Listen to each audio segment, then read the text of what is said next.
Hello again. My name is Christian Williams. The date is still October 1st of 2021. This is for the CIRC02 B Attempt. This is pretty similar to the CIRC-A attempt, except now instead of using lines upon lines upon lines upon lines of code, we are using loops, which conveys the same thing to the Arduino board, but with fewer lines of code and fewer lines of typing on behalf of myself. So it's over here you can kind of see we're doing the same code as in attempt C, which will turn on each LED in sequence and then turn them off again in sequence, but we are going to be using loops. So if I scroll down here a little bit, the setup is the same. As we mentioned before, instead of writing all the code longhand to set each LED to input, this little line of code will set each of the 8 LEDs to output. In this case, we are using the variable I, and because it thinks like a computer, it starts at 0 and goes all the way up to 8. So all 8 LEDs are considered output at this point. Void loop, this is the code that will run and run and run, and we are doing a one after another loop, which is unlike attempt C.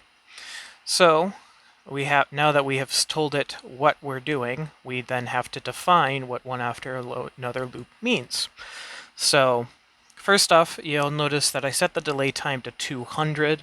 That was just to kind of differentiate which code the Arduino was running. In attempt C, this was set to 100, but for attempt B, I decided to set it to 200, just so we can kind of see what effect that has on the sequence. It could be longer. You could set it to 1000, it would be a second, that sort of stuff. And then down here, we are setting, telling the computer using a loop. Again, there's that variable I that you might recognize with that array, to turn on each LED I, in this case in sequence. Starts at 0 and goes up to 7. Again, that's because that's how a computer thinks. 0 is the first LED, 7 is the 8th LED. And then in order to tell it to turn on, we use high. To turn it off, you can see down here we use low. And then that sets the delay time, which we defined up here as 200 milliseconds between turning on each LED. Second line of code is pretty similar, but because we want it to kind of go backwards along the line, we have to tell it, hey, we're starting with the 8th LED, or in this case 7, and we're going to go all the way down to 0, or for the first LED, and we're instead going to be telling it to subtract each time it runs I. So it'll start at 7, subtract 1, then it'll do LED 6, or the 7th one in the line, and so on until it reaches the end.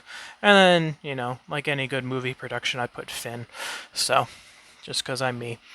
So let's see what that does in practice. This is our LED here. I'm just going to hit the fancy little reset button here.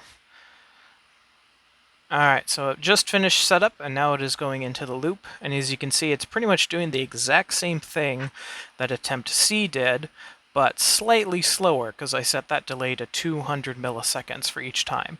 And so, again, this is the 0 LED, or the first LED in the line, and this is the LED 7, or the 8th LED in the line.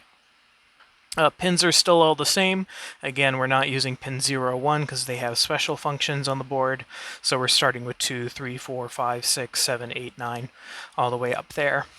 And yeah, so the wiring is exactly the same. Again, ignore that blue LED. In a perfect world where I didn't have cats, I would still be using this one. So yeah, that about does it. Nothing fancy wiring-wise, it's just that we are now using loops instead of typing out everything longhand. So I hope that was a good enough explanation for the differences between the two attempts, and I will see you in attempt A.